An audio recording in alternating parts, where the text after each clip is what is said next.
Well, good morning, good afternoon, good evening, wherever in the world we found you today. Hey guys, I am Jeff DeVerter, and I'm the Chief Technology Evangelist over here at Rackspace Technology. And I'm so glad that you're a part of the program today. Thanks so much for that. Hey, don't forget to, hey, let me just put up the instructions for you to make sure that you are, tell us who you are and where you are coming in from. Would love to know a little bit more about you. We've had folks come in from literally all around the world. You guys are in for a great treat today. It's going to be a super interesting program. You may have noticed past several weeks we've been coming on Wednesdays. Well, and only Wednesdays. Well, we're back to twice a week. And so we will be here both Tuesday and Thursday for the foreseeable future and bringing you all of the information that you need to know of what's going on in the cloud. We've got guests who will be here. In fact, today's guest I'm really excited about, and it's Sirish Raghuram. Now, Sirish is with a company called Platform 9, not just with a company called Platform 9. He is a CEO and co-founder, and he and I have gotten to know each other over the past month. Great partner of us here at Rackspace, but a super interesting story about how Platform 9 kind of came around. Hey, we've got our first person commenting in there. Welcome. We're glad that you're here, coming in from LinkedIn and Orange. I am from Orange Business Services. All right, Orange Business Services. We're glad that you are here. Well, in our time today, it's going to be a similar program to what we have done here the past several times. And just to walk you through that, we break this out into a couple of different sections. We start with what's going on this week in the cloud. We'll go through what's new in cloud releases and why that's important to you. Talk about cloud discussion. That's where Sirish is coming in. And then, of course, what's on your mind. So be thinking about your questions, what you might have. All right, we got Fraz here. He worked with Rackspace. Hey, Fraz, glad that you're here. We'll call this educational instruction for you this morning. All right, well, what's new in cloud? Let's talk about that. Let's push all the right buttons. And today we start with what's happening over at Google. Now, this is super interesting. They have announced a new service that Microsoft has had one for a little while, but it's a digital twin service. Now, if you're familiar with the whole concept of digital twins, you know that it's a way to take and create a computer-based version of what might be happening in the real world. Allows you to run simulations against it, allows you to test it, allows you to kind of play what if with that entire environment. Well, Google's new announcement is for a digital twin offering specifically for supply chain. Of course, as we've considered everything that's happened in supply chain through, not just through what's happened with us in COVID over the past year and a half, but with the ship that blocked up the Suez Canal there for a while, and we couldn't get lumber and a whole bunch of other things, as well as even some of the issues we've had in getting electronics. Being able to create simulations around these things is super important and is helpful for organizations to better understand and grasp the multinational challenges that exist with their supply chain, and to be able to, again, test and play what if with it. Now, also in the news, Microsoft is back. Now, I had some interesting news with Xbox and the ability to run Xbox Live out of the cloud, even natively on the consoles coming later this year. But also, the week before, there was an issue with in Azure with their data Cosmos DB data services. Well, they're back in the news with what's being called AzureScape, and that has to do with a Kubernetes attack that allows cross-container cloud compromise. Now, this is a multifaceted kind of an issue that they've had to patch, and it is patched at this point. Again, the challenge goes back to how long has this existed and how much of it has been exploited. Now, there's a two-phased approach to this attack, and the first phase was you'd have to compromise the kubelet that was running to gain access to the host itself. And then secondly, they would have to jump outside of the host.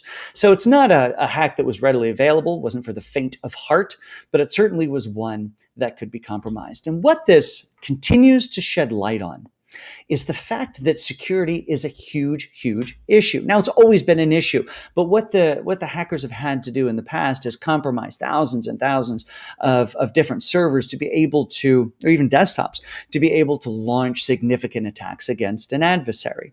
Well, now once they, in the land of hyperscale computing, once you're able to take and compromise one service, well, it gives you the access to get access to the data and potentially secret information that different businesses have in a single service. All right. Well, we have got friends in from India. We're glad that you're here. Hey, somebody from Capgemini is in here. I'm glad that you are here. Hey, don't forget, guys, be commenting and let me know where you are and when where you're coming in from. It's super interesting for us. All right.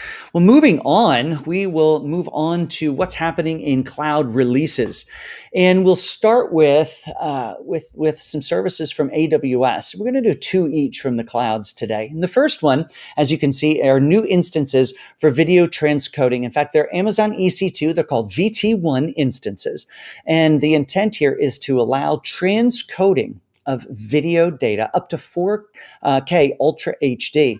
Now, again, what this is doing, and if you go and you do some searches about what's happening in cloud in the news, this is the type of thing that shows up more and more. And you'll see it in 2 different ways. And the first is either, hey, here are these new capabilities and services that have to do with video, or here's how huge that video market is going to be. In fact, one article I saw earlier today, as I was doing a little research in my morning reading, is that on-demand video as a service is expected to grow by 2026 up to like 26 or 27 billion dollars, and that's why services like what you see here from AWS are so important, because as people like myself or the Netflixes of the world or whatever the video streaming service might be, or even news services and other ways that we haven't even imagined yet are going to need these types of services to transcode that video to make it more available to more people.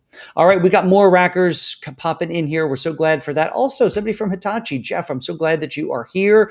And then Lisa Jones, you're here from Rackspace. Glad that you are here. All right. Also from AWS, we have another announcement, and that is, and this goes back to some of the stuff we talked about last week. And that is all about cloud transformation. The clouds, the hyperscale clouds, are going out of their way to make it as easy as possible, taking away the friction that was keeping you from moving your workloads out to the cloud. Now, last week, we talked about the pairing of NetApp running natively inside of AWS, as it would do inside of Azure as well. They've had that for a while.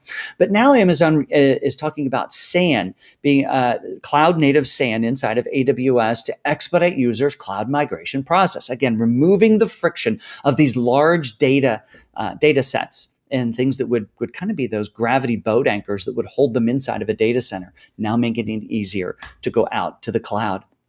All right, now from Azure, this one's pretty exciting, and that is Azure Government to allow now secret to now it's now we're teaching Jeff how to speak, and now generally available to be used for U.S. national security missions. That's kind of interesting. So we've known that the hyperscale clouds have a government version. It's running in the allowed to run .mil as well as a few other of their extensions. But now they're getting very specific about the types of activities that can be used, that these clouds can be used for. And to run national security missions on top of Azure, sounds kind of cool. Sounds kind of scary if we go back to some of the cybersecurity issues.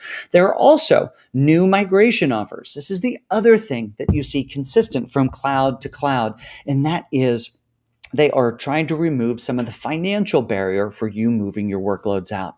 And those barriers show up in one of the main ways is as you're doing that migration, you've got the double spend issue. You're still running workloads in your data center, but you also are now being charged by the cloud providers. Some of these new offers help to limit that. They're also an incentive to help you get your workloads over there, but also make sure as you're considering a cloud migration that you look very specifically, not just at the migration capability, but also at the types of workloads you're moving over. They're very interested in PaaS-based offerings. When you see that across any of the clouds, if you're moving a PaaS-based workload, you're going to see a lot more incentives coming from either Google or AWS, or like you see here, Azure.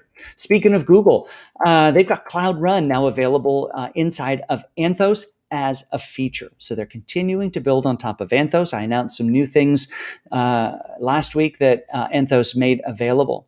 Now, also from NVIDIA or from GCP is the NVIDIA T4 GPUs are now generally available. Not in every data center. They're in Las Vegas, so that's West 4 A and B, as well as California, Los Angeles, California, and US West B and C. So, of course, we know that these GPUs, not just for running graphics stuff, these are high computing capabilities that allow you to run these high compute workloads natively and pretty impressively over inside of the hyperscale clouds. And now the NVIDIA T4 GPUs available in a few of the regions for GCP. All right. With that, folks, hey, Belkis, glad that you are here. Guys, don't forget to be commenting in here and also be thinking about any questions that you might have, especially as I now bring up Sirish from Platform 9. Sirish and I met last month. They've been partners of Rackspace for a good long time. But let's go ahead and we'll bring him. I think he might even be here.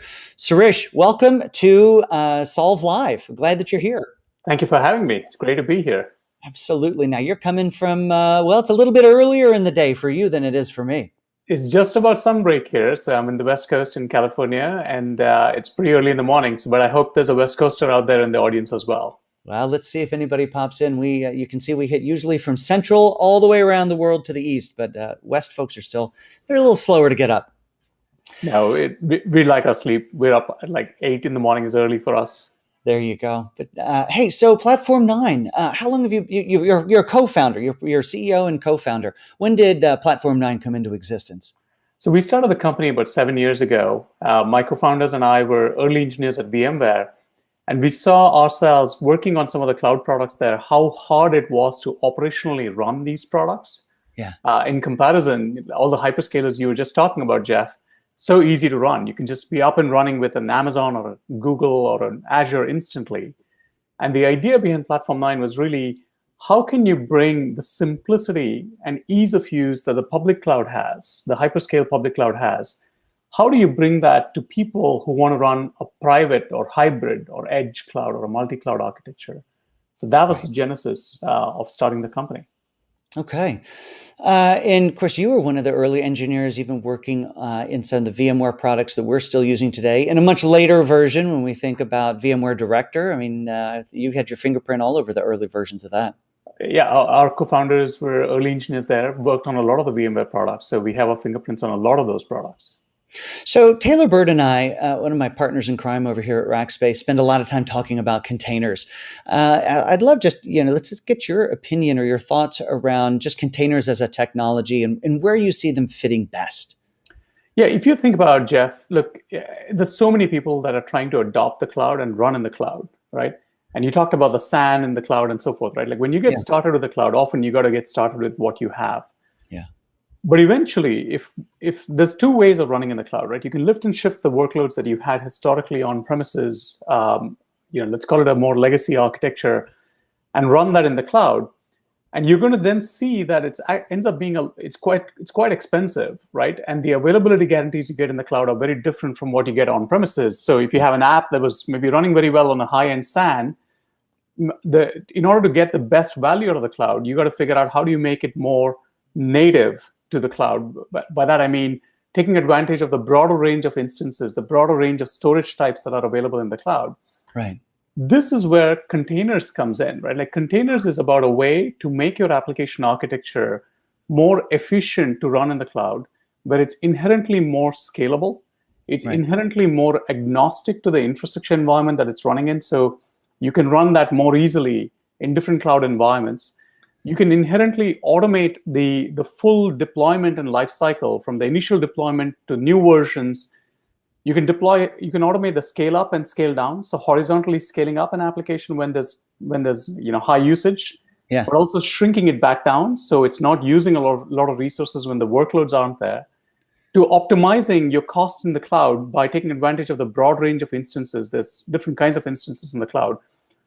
If you think about the one technology that can help you do all of that, in a somewhat cloud agnostic manner, where it gives you Right. some flexibility in terms of where in the cloud you're running, containers are the standard way of doing that. They are the way to do that. In fact, as I talk to companies, day in and day out about their move to utilizing more cloud technologies, the question always comes up. Well, how do I stay agnostic? And really, the story before, if they weren't going to make any major changes, was, well, you kind of have to go to the least common denominator, which means you're going to stay in a VM.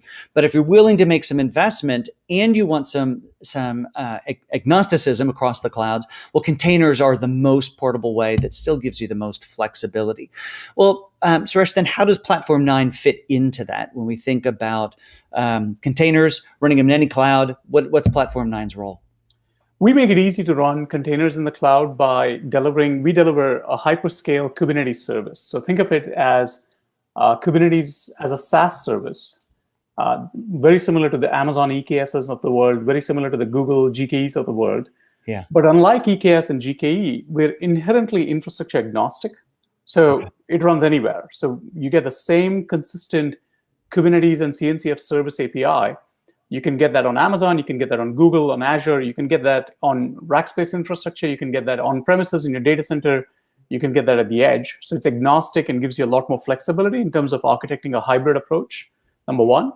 Yeah. And number two, even on top of Kubernetes, taking containers and actually realizing this vision of making it more efficient and scaling your applications down to zero when they're not running, when the usage isn't there, and scaling it back up, there is still a lot of complexity around that, like what we call the application operations on top of Kubernetes and containers.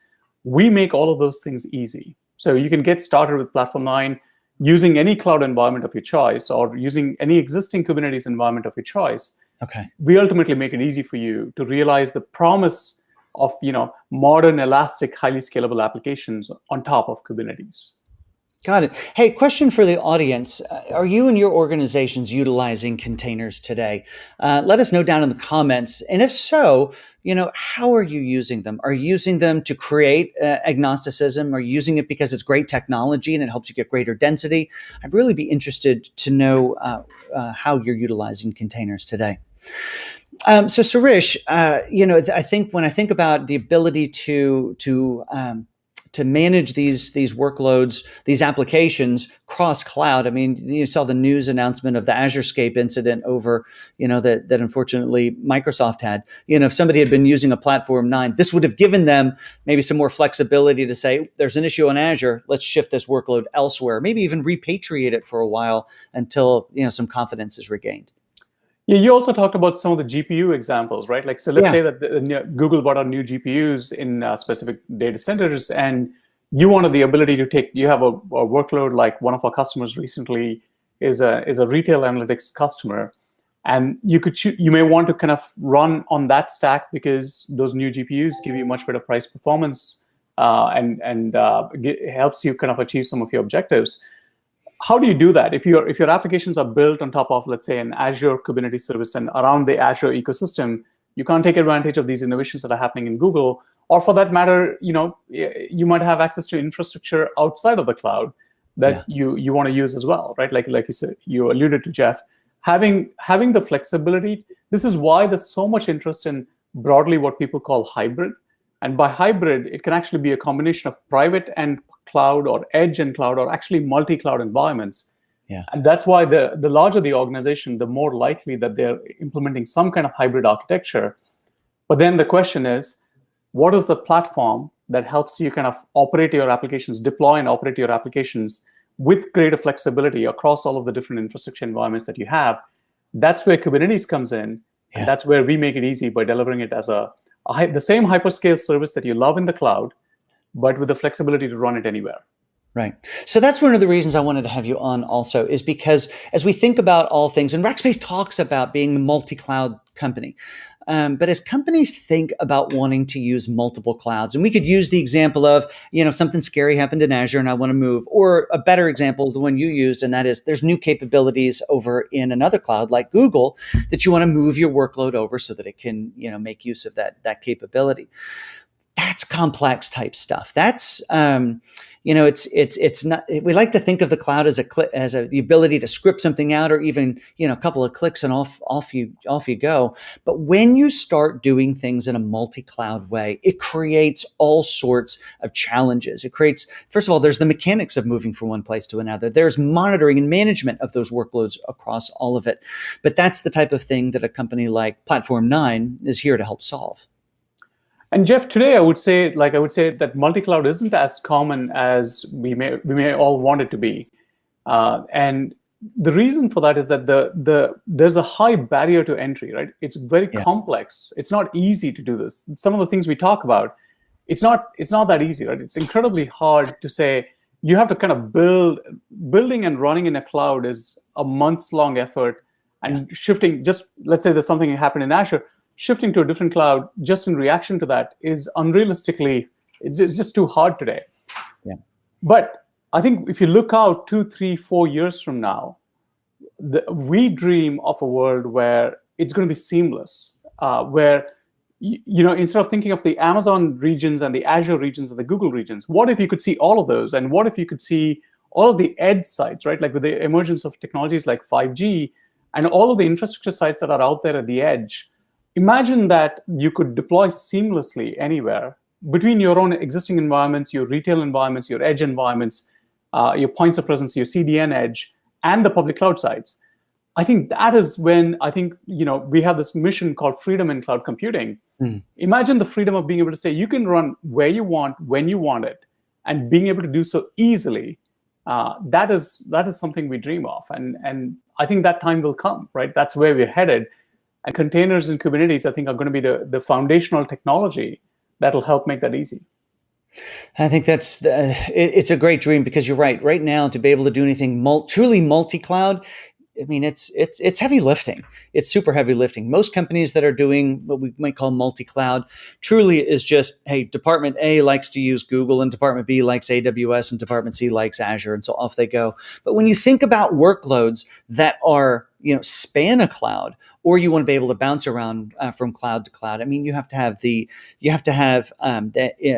expertise in those different clouds. You have to have your support systems tied into those different clouds, monitoring, security patching, all of those sorts of things have to be tied in across all of it. The level of complexity is huge.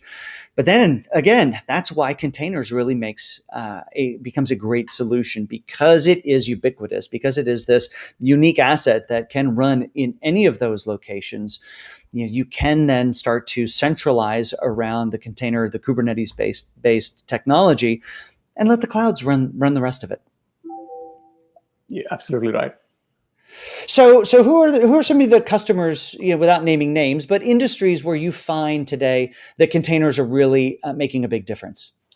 I mean, I think the more technology-driven a business is, chances are the farther along they are with the adoption of containers and cloud native, right? So, I mean, in KubeCon, it's a bit of an insider joke that it's really the tech industry that has jumped in with both feet into the adoption of containers and Kubernetes. But it's also proliferating now to other industries where you wouldn't think of them as technology businesses. I'll give you examples of, retailers, right? Whether you're an e-commerce retailer or a digital retailer, I think you're investing in containers to build modern applications. You take telecommunications, right? Like I think the entire telecommunications network is rebasing to run on top of containers. And this is a 5-year transition that is happening.